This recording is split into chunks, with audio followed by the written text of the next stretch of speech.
when you have these names on the list of the dead, and you go by, okay, where are they?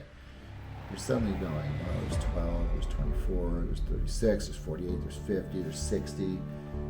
And you just think about the proportion, right? And that day, 347 people were killed out of roughly 1,100 or so people in the colony.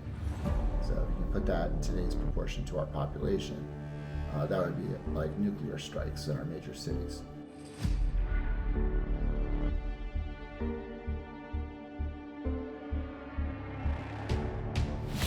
I mean, we've had everything from full-body apparitions to shadow figures, EVPs, AVPs.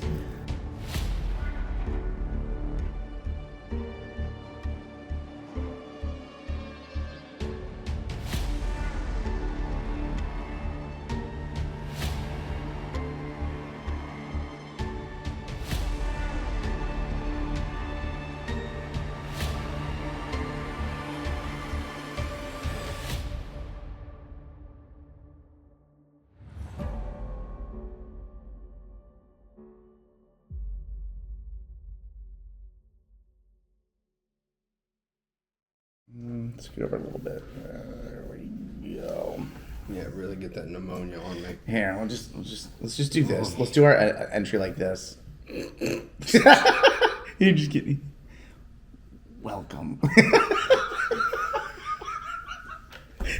Oh my god. This is what happens when you start filming at 12. What is it? 12:07? 12 at midnight.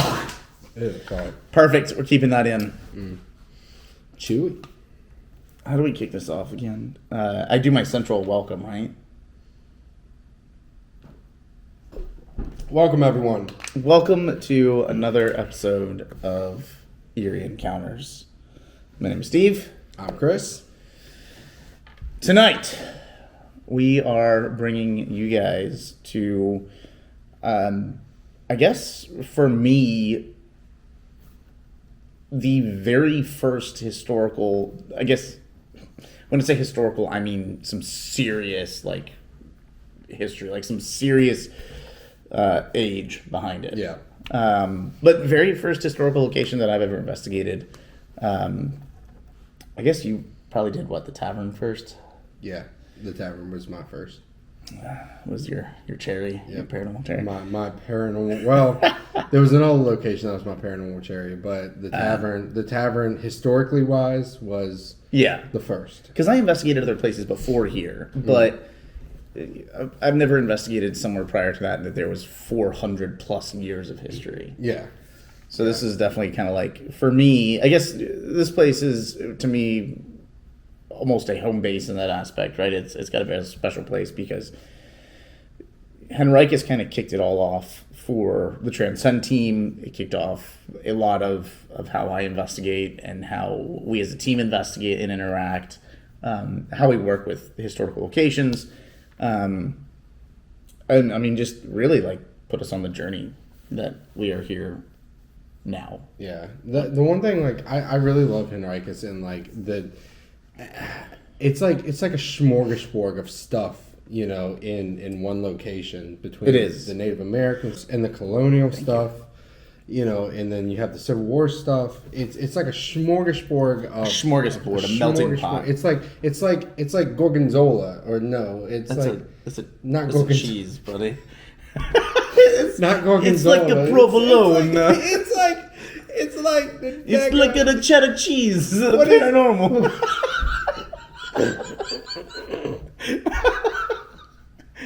I have absolutely no clue where the fuck. I don't know where you're going. It's the walking pizza. It's like a calzone. It's a calzone. How is this location like a calzone? Because you have cheese, you have the paranormal cheddar, okay? You have the paranormal pepperonis, you have the paranormal marinara. So anyways, we're at Henricus Historical Park tonight. Yeah, the calzone of the paranormal. The calzone of the paranormal world. But yeah, I mean, Henricus is a really cool place. First off, if you follow the Ghost Finders, It was on season 11. Episode 2. There you go, episode 2. We actually brought everybody down here, and we all piled into the building we're in right now, the Ordinary, and slept here for the weekend and filmed, and it was a blast. But we've been investigating, as a team, investigating this location for upwards of 12 years. Way before BC. Yeah, this is dating back to like 2010, 2011 that we've been out here and just year after year hosting events to help fundraise What and were investigating. You doing in 2010? What was What I were doing? you doing? Yeah. I was in college. Ooh. Yeah. Ooh. You were putting diapers on. I was in 10th grade. Yeah. So we used to come out here all the time, and we still come out here pretty frequently. But we were out here tonight. It is our haunted Henricus evening investigation. We've got a bunch of folks out on site investigating. Alrighty. We've got a group coming in. Yeah, we gotta end it. All right, we'll talk about animals and calzones in a minute. Let's talk about animal calzones. Bye.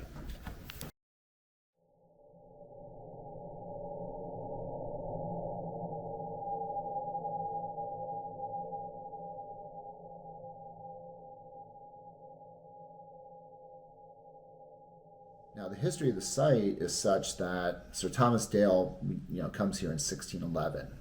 He's going to put a 7-acre fort here, expanding from Jamestown, and under orders to create a new seat of government, which would be a new capital of Virginia. So that's one part of that history. Obviously, the Powhatan Indians are here before that, and this land was actually controlled by the Arrowhattic tribe of Powhatan's chiefdom. So from the time Dale arrives, we don't find any record of them. So we think that they were gone for some reason before Dale builds his fort. So that's one bookend of our history. As you go forward, the landscape's going to change. Eventually, there's going to be tobacco growing here from John Rolfe's Orinoco tobacco. So the land grants that come in start putting people here. 1622, the Henricus Fort was kind of like a secondary location. And then there's about 30 or so people living in Henricus Fort at the time of the 1622 attacks. There's plantations, Sheffields, Proctors, and all these places. Because this is a very isolated part of the colony, it gets hit the hardest proportionally. So the settlements that are up here, almost all of them get wiped out. So when you look at places that Sheffield's plantation, which is a couple of families led by Thomas Sheffield, they're all killed, except for one little boy who escaped. One person we know from the college lands escaped, and we know that because he's on the list of the dead at Henricus Fort.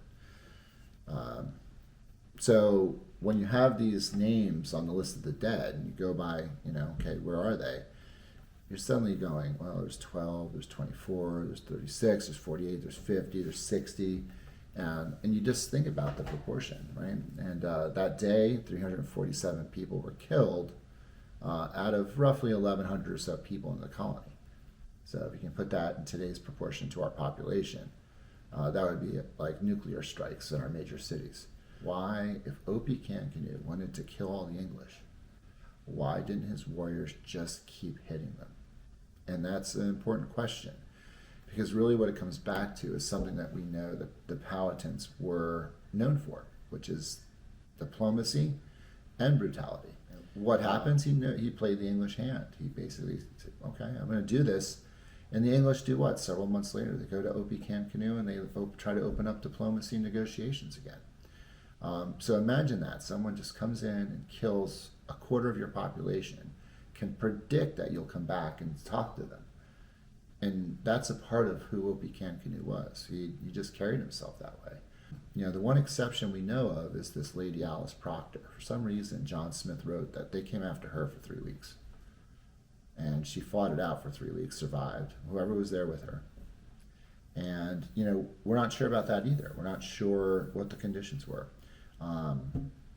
If you're Powhatan warriors, and we know that they killed over 60, 65 women and children that day, which are not combatants. So Powhatan warriors don't gain any glory out of killing non-combatants. It's not their thing, right?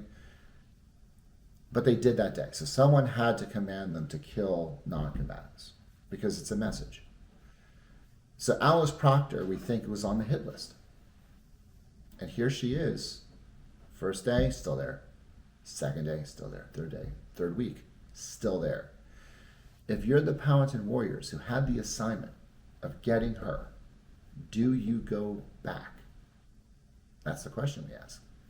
At the time of the American Revolution, because Osborne's Landing is such a recognized 40-house town and port community, the Virginia State Navy is actually going to be anchored there in the spring of 1781. British General Benedict Arnold brings his British forces there, engages the Virginia State Navy and militia, and captures the entire Virginia fleet right over on the backside of our property. So we're attached to the Revolutionary War as well. If you go forward into the period of the American Civil War, this property is a vast tract of land owned by Henry Cox, who owned about 100 or more enslaved people. So this is a big plantation here. Once you get into the Civil War itself, the fighting, the armies come here in the spring of 1864, and General Benjamin Butler's troops try to occupy this ground known by many as Dutch Gap. And they're going to start digging in here, eventually trying to put in a military canal. That'll occupy this space until 1865, and then the Civil War ends. The property of Cox is kind of divvied up a little bit. Eventually, a lightkeeper's house and a family lives here from the federal government who maintain that lightkeeping station. You can still see the lightkeeper's chimney on our bluff today. So the next thing that really happens, kind of like our finishing bookend, is that World War I happens, and the United States Army's 80th Division at what was then called Camp Lee near Petersburg came here to Dutch Gap, used the old Civil War trenches, and used the spot we're on right now as an artillery range to get ready for the artillery batteries to go to France. They train here, the Lightkeeper's family and all of them had to move. So this place after that training in World War I is abandoned.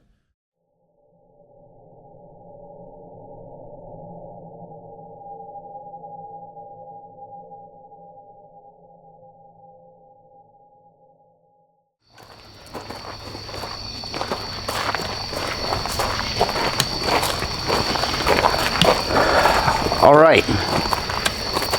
I know you talked a lot about the Proctor Plantation. Yep, sure. But it appears that there is no Proctor Plantation currently. Yeah, our building was a bit old, and it was never fully finished when they first built it. So it started to sag, and pretty much we had to make a choice. And our people who are good with money basically said it's better to do a new building. It's going to last a lot longer. So we took it down. Okay. Is it going to look like what was originally here, or was it going to be different? It's going to look slightly bigger. Okay. It will be slightly bigger. It's going to have a complete brick chimney. Nice. So it'll be that. It'll have 2 doors, and it probably will have extended windows and maybe even a glass window. Oh, cool. That'll be cool. Yep. Well, I guess it's an opportunity for us to investigate later. Yep. I would say it would be cool to be the first ones in there after that thing's built up and see what the energy is. Oh, yeah. I mean, even now, we would have so much activity in the former Proctor's plantation.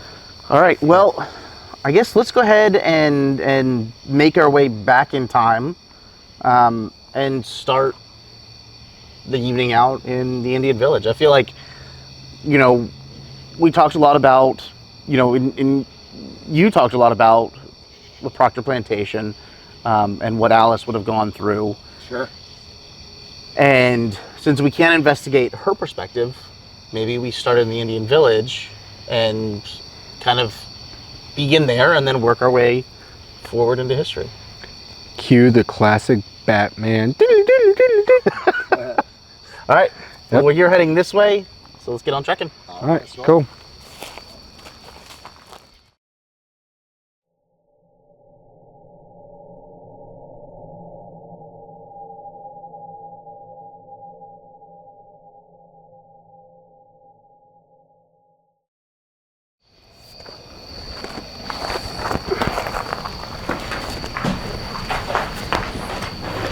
This is like a straight mountain man walking in. I know. I love this so much. It's a pretty cool tool. I know. And a weapon, I guess. Yeah, that's it.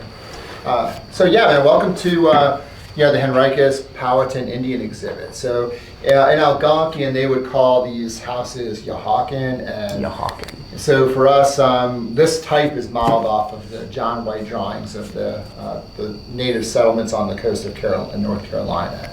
So it's kind of a hybridized house, but it's kind of a bachelor pad because you got one bed. Doesn't seem to be a lot of kids around. Oh, this is the bachelor. This is the single. It's the clubbing pad. It's clubbing. It's for clubbing. It's where the clubbing's going down. That's where it happens. And sorry. Yahawkin. Yeah. Awesome. So we've been investigating here for years and years, and some of the coolest things we've recorded have been here in the Indian village. And it's been like, we've heard drumming, we've heard chanting, we've heard people in the woods right next to us, and that's a pretty steep drop. Like if you walked off that, you're going into the water. Yeah, I would say that for a lot of people who come here over the years to investigate, I think the Powhatan area is the wild card. You're never sure what you're going to get over here. Yeah, I know we've also had like shadow play, and also got an Algonquian clicking too at one point. So, all right, well, let's set up some equipment. Spend a little bit in here, see what we can dig up, and then after that we can go clubbing. After that, we'll go clubbing. Let's do it. So I think our game plan in here is to do a flashlight session along with a burst EVP. I like that because I feel like if we get too technical heavy here, it's just going to be like, I guess scary. I guess if you think about, like, they had zero technology, blinky light stuff, as I like to call it. I mean, granted but that's great back scratchers. They do have good back scratchers. But I feel like if we go like super heavy on the technology here, it can be a little weird. Yeah. I do have one of my audio recorders. I'm going to set down over here on the bed just to pick up any ambient noise. Okay. And you know what would also be a good idea is if we found some kind of like Native American drumming or something like that. Yes. So that we can add that into this area. That'd be cool. So. All right, let's start with the burst session. Okay. And then I guess first we'll do what we always do. We introduce ourselves. Yep. So for anybody that's here, my name is Steve. I'm Chris. I'm John. And hopefully John is familiar to you. I'm sure you've probably seen him in here quite often. Scratching his back. I just imagine you specifically come here, scratch your back, and then leave. Like I'm at the door looking for public. That's my time to come in. I could see you sneaking like from Rock Hall in your whole fit, just. Oh yeah. It's sweaty days here, let me tell you, man. Well, you wear like wool clothing too, don't you? Oh. Drips all the way down my back. Sponsored by Baby Powder. This is the content right here. This is the content. From the small of my neck down all the way to the special purpose. All right. So my name's Steve. I'm Chris. I'm John. And like I said, hopefully you recognize John. He's been here day in and day out. Chris and I have been here many times, and so has Julie behind camera. If you're here with us, can you come up to this in my hand here and maybe tell us hello? Wingapo.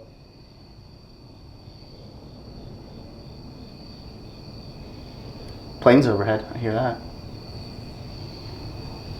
We've also got a little torch here in the corner of the room, and if you get close to that, you can actually turn that on.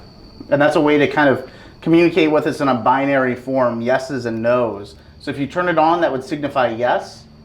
And if you turned it off or kept it off, that would signify no for us. And this is all the idea that they know what binary means. Oh, true. Okay. It's a good idea. I'm still using it. Yeah, I know. Listen, we have zeros and ones, okay? We got zeros and ones. You put the zeros and ones. 0 means off, 1 means on. So they start using chummies, man. Chummies is their word for friend. Chummies. Chummy. They get it from the English? Yeah, it's a word that we borrowed from the native people, right? We call each other chums, and that comes from Algonquian, chummies. I did not know that. Yep, so they would know that. So it'd be like Wingapo chummies? Yeah, you would say Wingapo chummies, hello friend. Wingapo chummies. That sounds pretty hood. I like it. You're gonna start saying that nonstop. Wingapo chummies. Do you recognize any of us?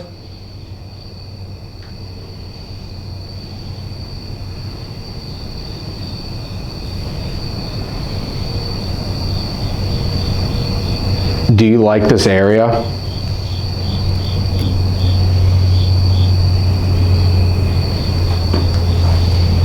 Does this feel like home to you?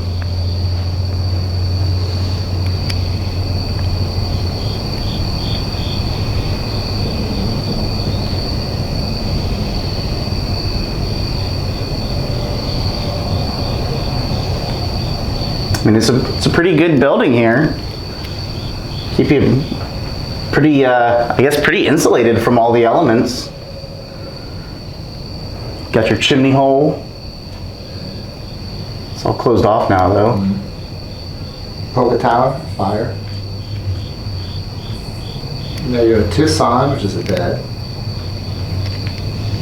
Tucson, Polka Tower. Is it okay if we spend some time in here with you?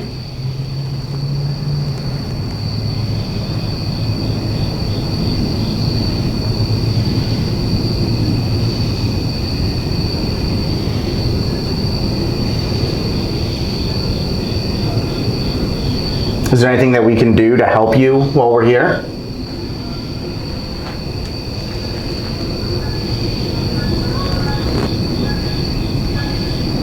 Should we go back and run it? Yeah. It's all closed off now, though. Polka Tower, fire. It's all closed off now, though. Polka Tower, fire. It's all closed off now, though. Polka Tower, fire. That's really That's cool. pretty cool. I can't wait to put put, yeah. on audio. Yeah. So one last thing I want to try, because I know we want to hit up a couple other spots tonight, but you had pulled up some audio of some drumming that would have been kind of native to this area. I'd love to try that out and then just sit here in silence, see if we pick up any, maybe additional drumming outside, the sounds of, talking, chanting, people moving, whatever. Do you want to play a little bit of that on your phone, and then we'll...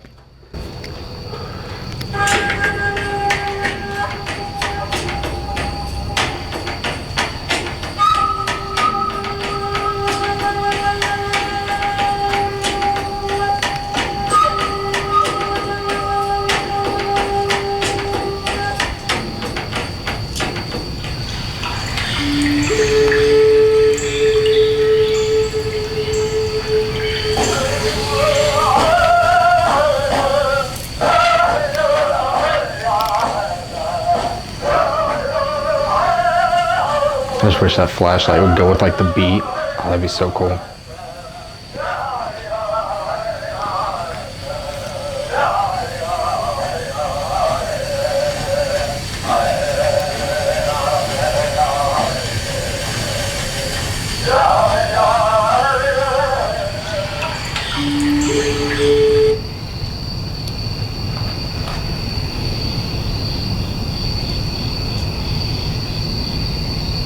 All right, I think we're gonna go ahead and move on to our next spot. Before we do, John, do you know how to say goodbye in Virginia Algonquin? Yeah, you would say Anna. Anna. Anna. Chummy. Anna chummies.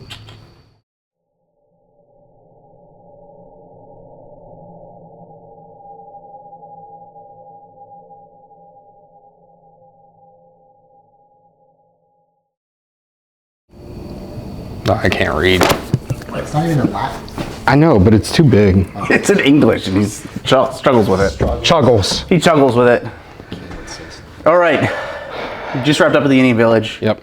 We are in one of the newer buildings. Yeah. Here on the property, the church. Yeah, so our church has been here for over a decade now. I like how it's newer. It's been here for over a decade. Yeah. That's right. And yeah, it's probably our most popular building on site. People come in here just are wowed by it. So yeah, have a good time. Plus, it's got HVAC. Right, and most of them can read the Bible. Yeah. Well, according to that book, I assumed it was the Bible. According to it. Yeah, according to that thing. So, knowing about Henricus, we know of the story of Reverend Whitaker. And he played a huge part here at Henricus, first off, converting people, but he was also a fairly amicable and nice individual from what I understand. However, there is some uncertainty around his death. Yeah, he's got a bit of a sketchy death. Whitaker is a very ahead of his time, very progressive guy who has a vision of America being very what we might call modern. And people 400 years ago, they tend to be very conservative as far as those ideas.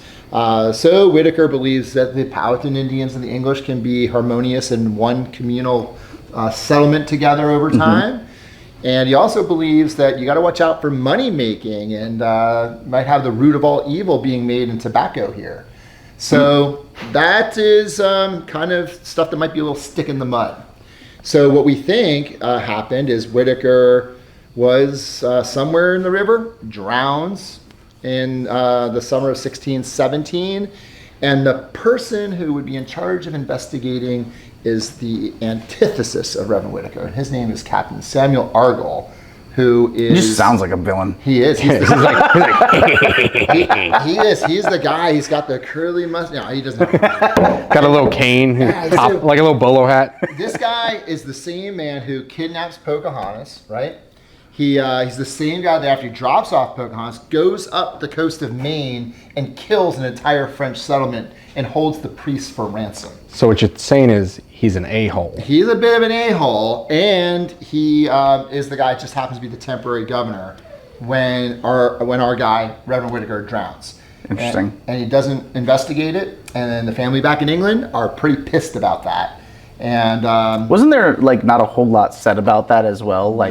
No. Where he was buried, everything about his death, there was nothing you can shared look out. At the same book of documents, and boy, there's Fred and Bob who have their pigs rummaging through each other's gardens, and there's pages of documents. I love that. The leading academic and minister of the colony kerplunks in the river, one sentence. That's interesting. He did. He did. That's pretty much it. Yeah. So now I will say that people ask me all the time, like, boy, they would kill a reverend back then, and I'm like, back then? Remember there was this guy in the '60s. Remember, it was Martin Luther King guy. And it's weird. It's like it happens today too. Yeah, he's like, and people are like, never heard of him. Gosh, it's so funny. But yeah, it's an interesting story, and this, of course, would be the church that he would be taking care of. He did have to commute down the river to a place that was called Bermuda City, which had the other church 7 miles away. Gotcha. So somebody would be watching the reverend, right? So you could have found out what happened to the man. Yeah. Most people don't realize this, but over 90% of people 400 years ago cannot swim. That's weird. It is weird. Interesting. Recreational swimming doesn't really start to the late 19th century. I want to backtrack real quick, but you said, like you said, Reverend Whitaker had these more modern ideas where Native Americans and settlers could live harmoniously together. It kind of immediately reminded me of what Henricus is. You've kind of created this replicant area where you have the Native American village, you have this portion, you have the other portion back there, plus the bluff and all that. So it's just kind of cool that fast forward to now, you've kind of made it. So. Yeah, Whitaker is one of those guys that believes that the whole world should be, in his eyes, seen through the prism of, Christian beliefs, which aren't necessarily the beliefs that form society. Mm-hmm. And so he was kind of that guy who's like, maybe we shouldn't have our society structured the way it is. We should go back to maybe the old ways. And he believes that there's no difference between the Indians and the English, and if you introduce Christianity to them, it'll put us on the same footing. And that's what he believed. He stuck by it his several years here in Virginia. So people are people. People are people. So, I like it. one of the things that we encounter a lot in here, first off, lots of shadow figures. Yeah. Lots of shadow play in here. So I did bring a motion detector. I figure we'll set it up back here, just away from us. We'll stay in this area as we kind of investigate a little bit. But I'd love to kind of focus on Whitaker a little bit. After this, we're going to head to Rock Hall anyways, so might as well kind of... See if we can drum something up. Yeah, start something here. And then I'd love to do an SD session in here. I did bring the obelisk, so you going to give those a try? Yeah, I'm cool with that. So,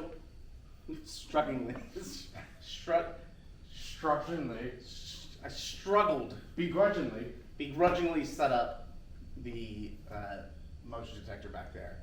I have your favorite piece of equipment, I can begrudgingly set that up for the obelisk. Yes. We've got audio recording running on the podium here. So, I'd love to run this for a few minutes. Okay. See if we pick up anything, and then after that, let's dive into an Estes. Okay. Now you know how that's supposed to be played. Set down. Yes. So I'm figuring we'll set it down on the podium here as well. Okay. Or we can set it up there. Let's set it up there. Right up here? Yeah. Okay. Here, I'll put it behind this thing that I can't read. So it doesn't fall backwards. It says shove him. I will shove this. Shove. Shove up. Him up shove. Well, yeah, Okay, you're right. there we go. Him up shove. You know my what happened in April. I felt like I was pushed coming out of Rock Hall. That's when I had That's right. my big back and my injury. Yep. So anyway, All right. So I guess again, just for the sake of it, let's introduce ourselves. My name is Steve, yeah, I'm John. And I'm Chris. and hopefully you don't mind if we're up here for a couple minutes, just to see if we can chat with you, and hopefully you recognize us. All three of us have. I mean, John obviously has been here a lot more, but Chris and I have been here to investigate. Julie's been here to investigate, and we'd love to chat. It's been a while. It's been almost a year. How you been?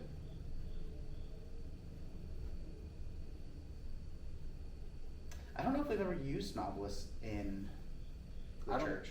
I don't think so. So there's a new device that is sitting right up here next to Chris, and if you get close to it, you can pretty much manipulate it to have words come out. There's basically a big dictionary in there, and it's on a scale. So the I guess more that you interact with it will identify the different words that are going to come out of the obelisk. If you can interact with that and give me actual proof that that thing works, I will be a firm believer. Record. September. It is It is September. September. Oh yes, Let's let that lead us. Mama. What did it say? Mama. Mama. Wow. Reverend, are you here?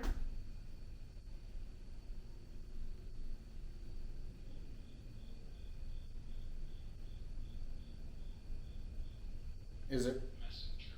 Messenger. Discernment. Messenger's interesting. Yeah, that was interesting.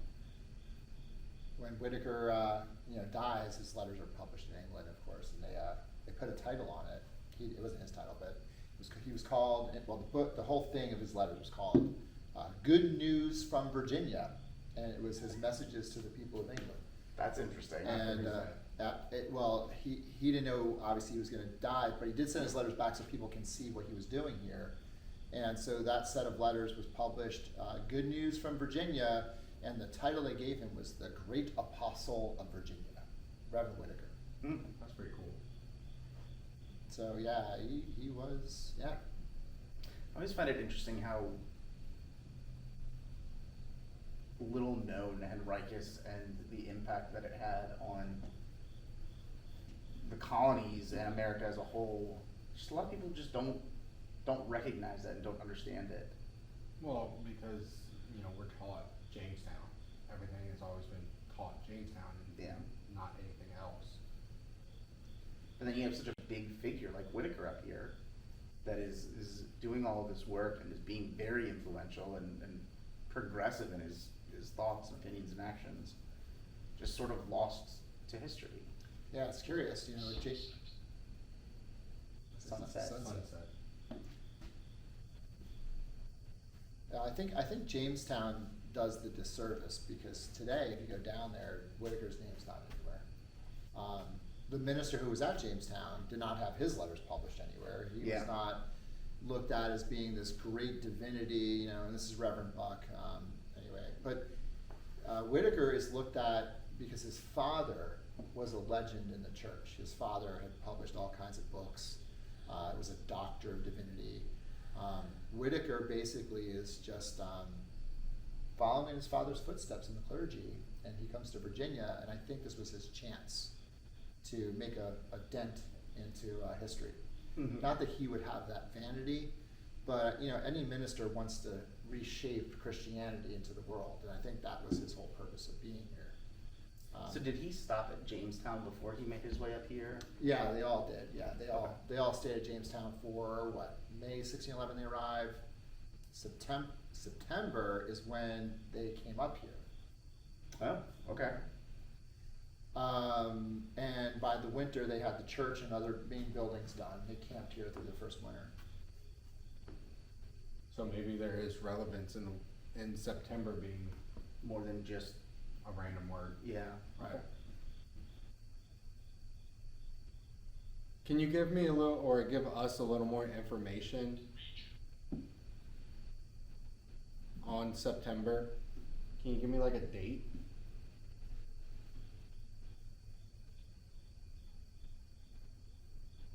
Maybe the year, if you can remember.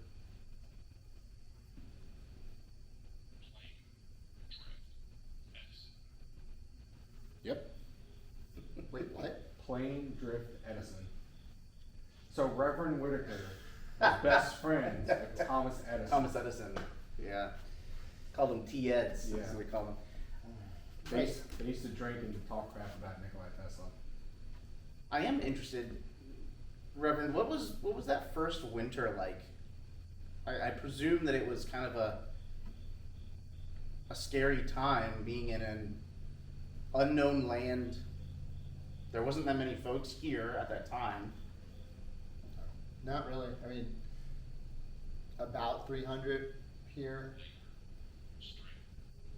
Later strength. Wow. Kind of lines up a little bit. Yeah. Worry 9. 9? 9. Worry 9. Ed. Edison. It really likes. But I mean, what's really nice is we've set the ominous down. A lot of people will walk around with it, and it'll kick off things. That is going off completely by itself. Yeah. Yeah. Okay. Well. And I've sat with that thing at numerous locations, and it just does nothing, just absolutely nothing. So that we're getting something is interesting. Do you know? I don't want to put you on the spot, but do you know like September, like what date, range maybe? It just says that the expedition to come here was in September. Okay. They had the palace, and this is interesting. They had everything that they needed to build quickly, meaning the fort wall. Mm-hmm. They prefabbed at Jamestown, and then shipped it up. And they were demand. So because they knew, because Dale, this is the kind of guy Dale is. Dale sent word to Powhatan that we're coming to build this fort. And he basically said, I want to be your friends, but if you are not going to be, then you're going to have to do what you have to do. So that is going to be that fall into winter. Mm-hmm. The native war leader, what the English call him Jack of the Feathers because he wore swan feathers over his entire body. He is hitting all of Dale's guys. And then list bed. Doesn't make any and then that winter, natives are not built for campaigning in the winter. Yeah. So and those guys came pretty much from a little farther away. So then you get into 1612, and then I think that was just a piece of equipment that fell. I think it was the folks in the back there. The Appomattox Indians take up the fight, and now they're on the other side of the river, and now they're hitting everything that Dale has around here. So it's just one prolonged, skirmish after skirmish after skirmish. Interesting. Skirmish after skirmish after skirmish. After skirmish, you did say that. After. Well, let's let that run. Yep. I'd love to dive into an SD session. Yep. Let's do that. Okay. We've still got audio rolling, so we'll review that later. But for sake of time, let's hit up. We'll do like a 10-minute SDs, and then I know you've got something for us for rock call. So we'll head that way. I got something planned. All right. Conducted a mass poisoning of 200 Powhatan Indians When was this? after the 1622 attacks and retribution. I didn't. Oh, Wow. I didn't know that. I did not know that either. Can you say who did that again? Dr. Potts, he was the, I forget what his official title was here, but I think it was like principal physician of the colony at the time. Principal unphysician. Sir Doctor of Potts. Well, the thing is, he Potts.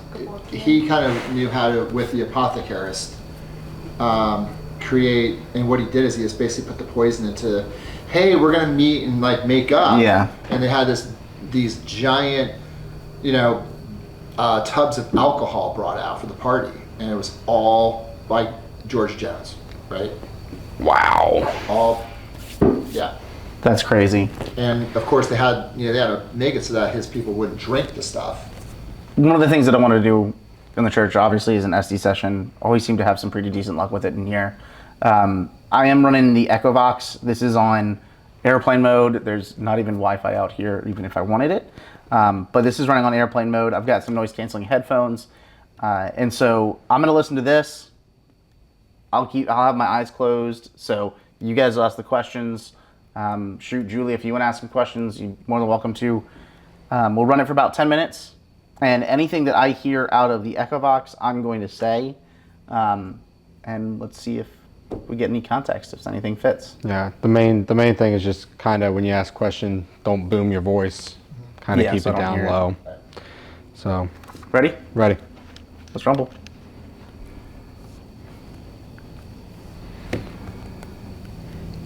Is there anyone here with us? Why are they here? Who are they? Newcomers. Can you tell me who?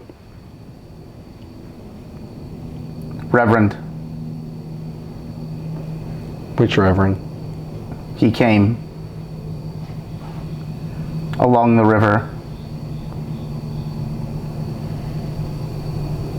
Can you tell me what year it is? I don't know. What happened to the Reverend?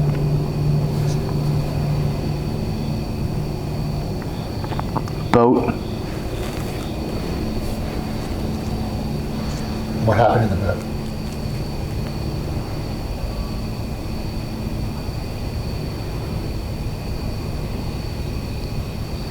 Are they sure that he like fell over and drowned? I was pushed.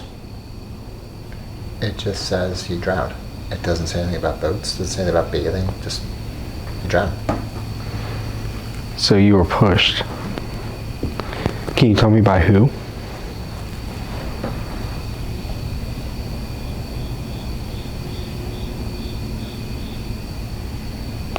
Who were the Reverend's enemies? Is there an enemy?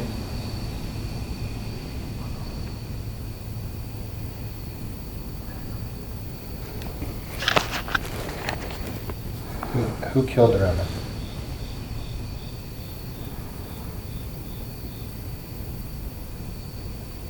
Where were y'all headed? I didn't see. What did you hear?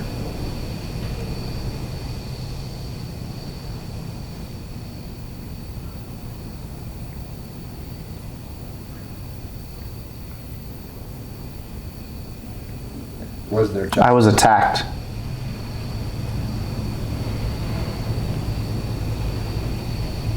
Do you have a name?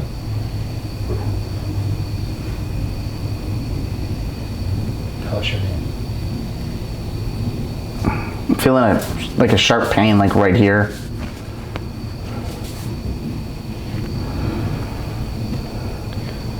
Are you showing where you were attacked?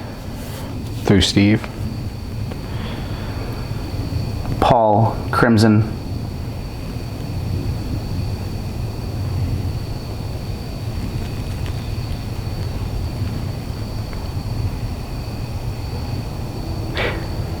Do you remember the month that this happened? That was me. I don't remember. Okay. Do you remember if it was cold or hot?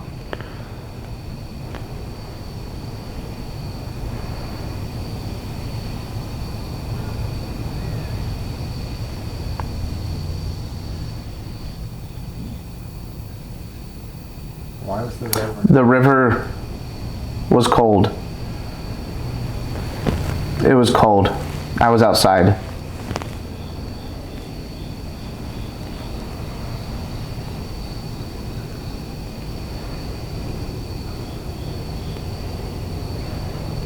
Was the Reverend rowing or sitting?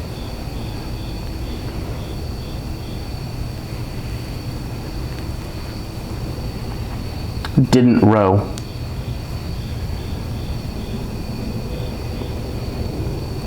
Would they have used boats or like canoes as like settlers? They had small boats everywhere. Okay. Even a small single mast boat. Mm-hmm. Who was watching? Who was watching the Reverend? Who was guarding the Reverend?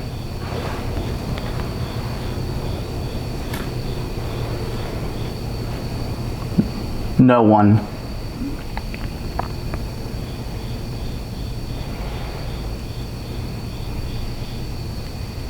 Who can we talk to find more information on the Reverend? Dale.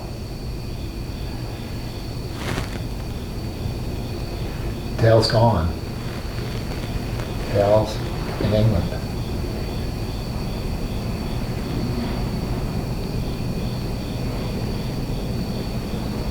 Not him. Do you have a last name for this person?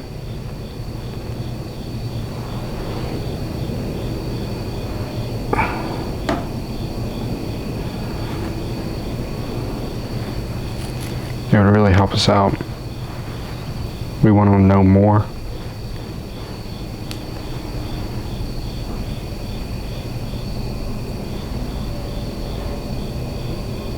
Did everybody like Reverend Whitaker?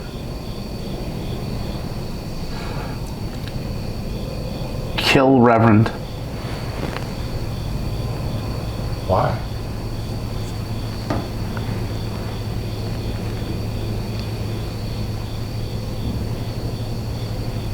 Did you do it?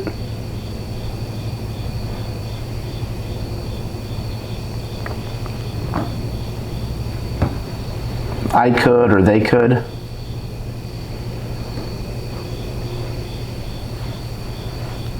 Do you know Captain Argyle?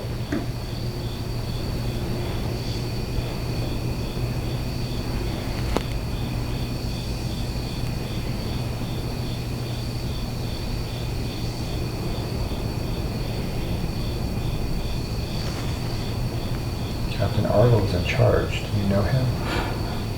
Gotta go. Good to go. Raid. Can you stay a little longer? You're really helping us.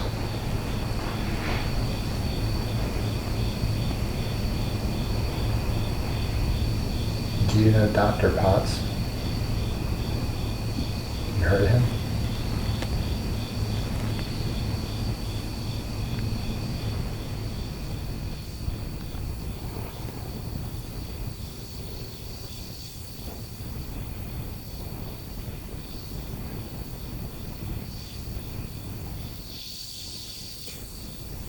Can you tell me when you came here?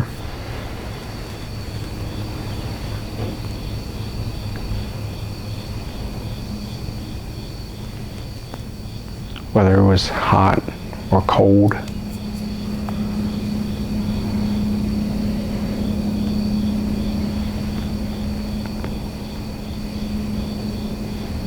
Was it autumn?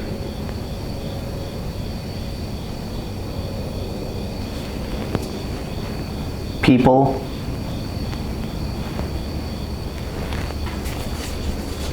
Left.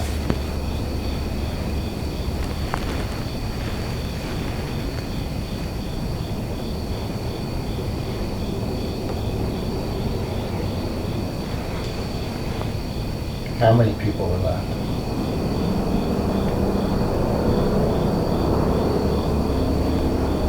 Reverend. Boat.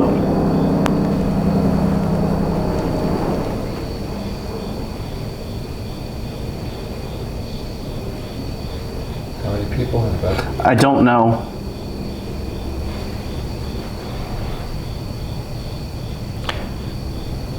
Who was captain of the ship or the boat?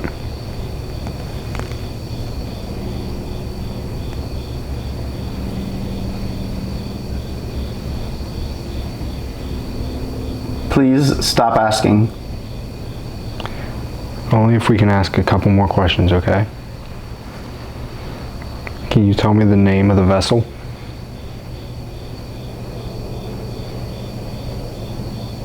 That's fine. Thank you.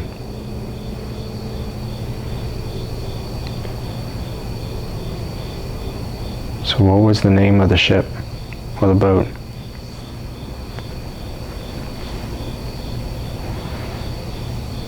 Don't remember.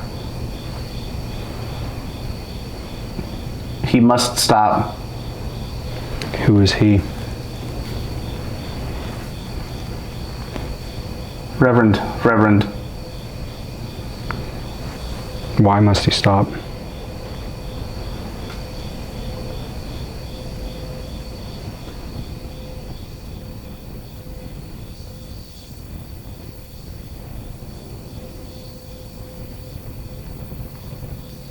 Okay, I'm about to tap Steve out. Is there... Alexander mustn't know. Okay. Why shouldn't Alexander know? Alexander who? Just so I know who to keep this quiet with. Send him home. Tell me what his last name is and I can send him home.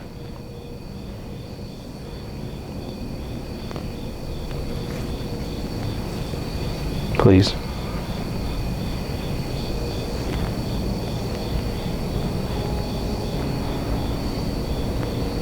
Alright, I'm about to tap Steve out.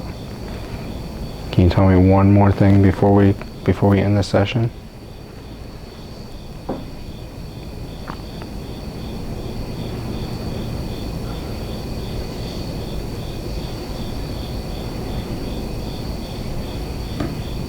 Thank you for talking. You have yourself a good night, okay? Good riddance. Okay.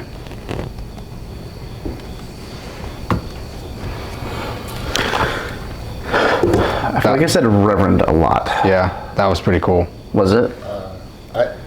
If this were like a book or any form of script, everything you said would lead me to believe that Whitaker's death was a conspiracy.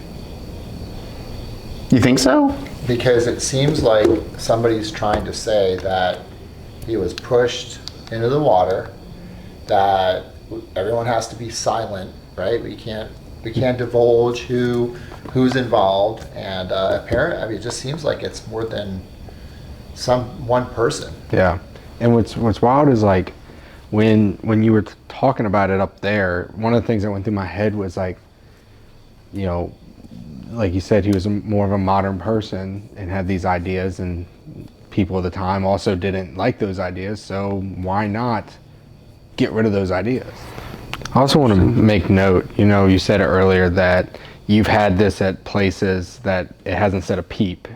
And while it was up there, It was talking. chirping. It has not said anything past doctor since putting it on this table. That's interesting. So now I'm just being kind of that person who's like now trying to attach all these puzzle pieces. They say doctor because is a doctor involved with Whitaker's demise? And the reason why I'm saying that is because a lot of the people that are here that you think would be good, respectable people turn out not to be. And Dr. Potts is one of those people that over time, it's like, and remember, for a lot of these folks here, everything after 1622, got dropped dead serious. But Whitaker's dead in 1617 when they're trying to shape this place. And everybody wants a piece of that. How do we shape Virginia? And Whitaker was left, Dale and him were supposed to go back. Whitaker stays when Dale goes so he can keep the work of those two guys going here. Remember, there's letters coming from Virginia that say that how tyrannical Dale's regime was. And Whitaker is a part of that regime. That's interesting. What's funny is when we were doing the Estes and we'll be a playback and stuff, you said Dale at one point. I asked who do we talk to get more information, and you said Dale, and I kind of like looked at John, and John's like, Dale's in England. Dale's in England. But it's interesting because in the moment, I don't know if the average guy here would have known Dale was in England. It's not like Dale goes around and telling everybody. Yeah. The average labor, hey, I'm taking the Pocahontas people to England, and so yeah, and I think if this was like a movie script, it's the second that Dale leaves Virginia, Whitaker's vulnerable, to the other factions. What did the rest of like the colonists at that time, the early settlers, I feel like, I guess Whitaker's viewpoint on the natives was different than what the typical individual would have had. Yeah, so that Whitaker probably from his writings is trying to make a case that when I'm preaching this here, we want to bring the native people away from their pagan worship leaders, right? But we have to reel them in. Yeah. And there's people here that clearly believe in that because we know by 1622 there's natives hanging out, living, and bringing their children into English houses all over the place. So there is that going on, but there's another faction that probably isn't cool with that. It's like the classic, Western movie where there's some of the settlers that are living on the frontier perfectly at peace with the Indians, and then here comes, this other dude who's like, I hate the savages. I got to get rid of the savages. They're the problem, right? Yeah. And I think that's happening a lot here. And I think Whitaker and Dale's faction is separate than, the other. And I think, when you look at today, politics today and ideologies, it's kind of the same. It's the same really hasn't thing, changed all that much. Everyone, right? The words we use today is someone in politics is a threat to democracy. I think in this time period, it's the same thing of who's a threat to the future of Virginia. Yeah. And I think there's people who probably saw Whitaker as a threat because he wants to be at peace with the Indians. It's very interesting. That's my 2 cents anyway. No, it's I great. think it's interesting. It's always been one of those unknown things here. So to touch on it a little bit has been interesting. I think what we should do now is, you've got a plan for us. Yes. In Rock Hall. Yes. So we have done Native American chanting. In here, I tried to read the Bible. But in Rock Hall, I brought an outfit to try to be a trigger object for whatever might be in there, whether that's the Reverend or someone else. So while y'all pack up and get everything ready, I'm going to head out and change, and I'll meet y'all over at Rock Hall. Sounds good. All right. Cool. Let's do it. All right, sweet.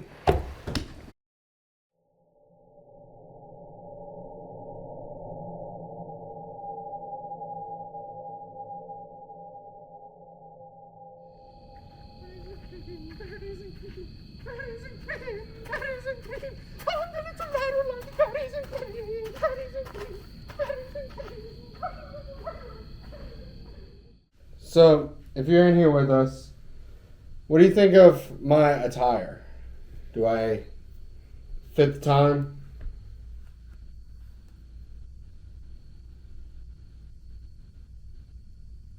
Steve, I'm asking you, do I fit the time?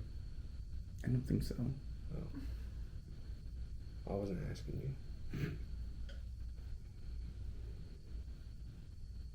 So every single time that I'm in here, I never get any activity. Can you change that for me? Can you knock on something for me?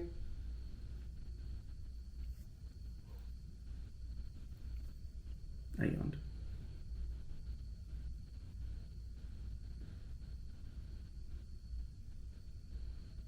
Why won't you talk to me? Reverend, are you here?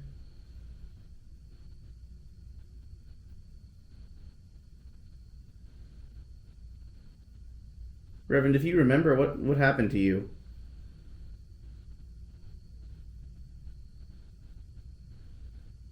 Do you remember? Do you remember going out on a boat? Do you remember going out into the river?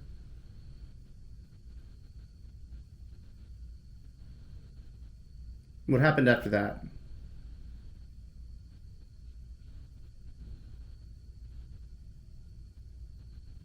Does it sound like a cannon? Yeah, it sounded like a gunshot. Something like that? Yeah. But I heard like a couple faint ones beforehand. I Like, heard that doo, doo, doo, and then it was boom. What do you remember? What do you remember of that day? There's a lot of controversy around that day and what happened on that boat.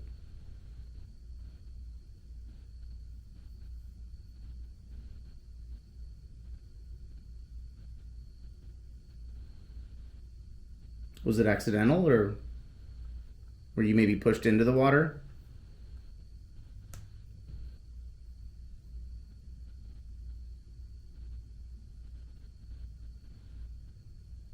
Reverend, I was told that you didn't know how to swim. Is that true?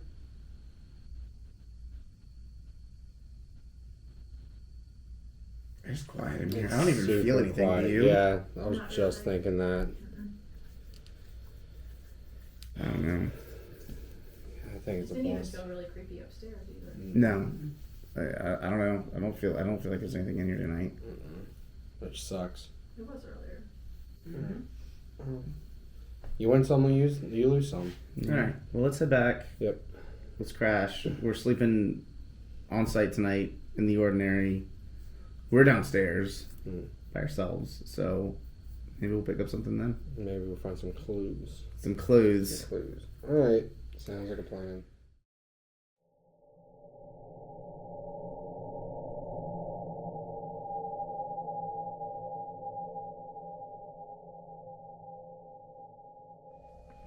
All right, so it's 3:30 in the morning. We're in the ordinary. I'm using my cell phone for lighting. And when we laid down earlier, it looked like there was somebody standing kind of in that back corner back there. But I was like just about to doze off to sleep, and right around this corner here, like very clearly I heard somebody, like not in shoes, but like it sounded like socks, honestly, like walking up to our air mattresses, and we're both kind of like laying back here in this, and then Chris also had something happen. Yeah, so because Steve snores, I wear earbuds to go to sleep, and it sounded like somebody, you know, when you have your earbud in, you kind of rub the outside of it, you can hear that like noise. Well, it was that, and then it felt like somebody was trying to pull my earbud out of my head. I wasn't laying on it weird, like it was actually up high, so gravity was going towards like down, pushing down onto my ear, and I was like, that's pretty weird, but you know, whatever, maybe it's something. And then not 2 minutes later, he's got his flashlight out, and I'm like, what? And that's when he told me he's got the he heard the footsteps. So, I don't know. Kind of an interesting evening. It was quiet earlier in Rock Hall. Yeah, it was. We did a pretty interesting Estes method session in here. Yeah. So I'm wondering if somebody's moseying around with us sleeping down here. Because most people don't sleep down here. They sleep upstairs. But we decided to camp out down here tonight. And I don't know. We'll see if anything else happens tonight. If not, good night, guys.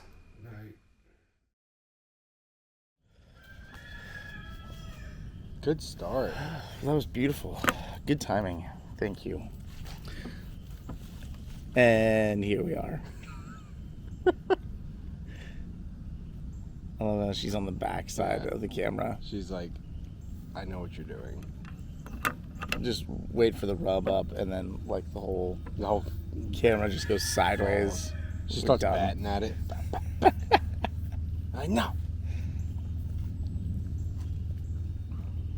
Hello, Elizabeth. See, here's the thing: is the viewers don't know if we're talking about a cat or a human. Maybe they'll never know. They do know now. They do know now. So we kind of strolled around Henricus a little bit. We got some cool B-roll, so hopefully we'll get that cut in. We're petting cats. Well, he is. I am. I'm just watching him pet cats. Elizabeth decided to come over and film with us.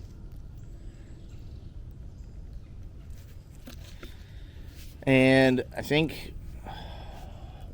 Okay, you stay there. I think we're going to wrap it. Yeah. Like, it was a long night. Great night. It was fun. It was a lot of fun. And I love Henricus. Like, Yeah. you know, we didn't have anything terribly crazy happen, but it's still one of my favorite places. Yeah, same. I love investigating here, camping out. Well, like I was saying last night, this is really the cow zone of the paranormal. It's the cow zone. It's the cow zone of It's the the paranormal. Gorgonzola. It's the paranormal parmesan. You know. But this place has so many different locations inside the location, you know? I like the, I don't know if dynamicism is a word, but it's going to be now. You've got buildings on the property that have power, that have electricity, HVAC where you can sleep in, and we get some good activity in. And then we've also got, we also have buildings on the property that don't have electricity, and you know, when you walk in there and you're getting something on your bell meter, or on, you know, you're looking back at your data and you see something on your EDI and it's some hit, and you know, nobody else has anything going on, like no other phones and that sort of stuff. Like that. To me, that's really unique, right? You don't have a whole lot of places out there that have the ability that you can transport from, okay, we're going to investigate outside, now we're going to investigate inside, now we're going to investigate modern indoors, we're going to investigate you know, a recreation of a 1620s building that has power, or we're going to investigate a recreation of a 1620s building that has no power, or the Indian village, a recreation of a Native American village, a recreation of a what is the long huts. Yeah. A recreation of a long hut. I mean, this place, I can't stress it enough. It really is the cow zone of the paranormal. It is the cow zone of the paranormal. You just put everything in it. And then it's just one handy on the go bite. Like, but I mean, I guess, like, for me it's cool because, like I said before, you know, I feel like you always walk out of here with some sort of experience. if you've lasted this long, if you want to come to the cow zone of the paranormal, it is Henricus Historical Park in Chesterfield, Virginia. So, the cow zone of the paranormal. And I mean, we'll host more events out here, but it's a great spot. Come out during the day. Come check it out. like, even like you can learn a lot. Not even just paranormal wise, just to come out. Like, even if you're not into like the history, it's beautiful. It's beautiful. Yeah, it's the best way to describe it. Beautiful. It's very. I always find this very peaceful and calming. Like, to come out here. It's like a good reset. Massive slaughter on 1622. But yeah, it's but it's peaceful slaughter. Yeah, it was. It's like, just let it happen. Okay. So, with that, I think we're going to head out. Yep. I think this episode is in the books. And there is a wedding coming in, and want to be very clear out of their way. And I don't want to be in a wedding. No. So, alrighty, everybody. Thank you for hanging out with us. We enjoyed it. Appreciate it. We are exhausted. If you want to support us, please feel free to subscribe to this train wreck. The Thomas the Train Wreck. Thomas the Train Wreck. See you, everybody. Bye.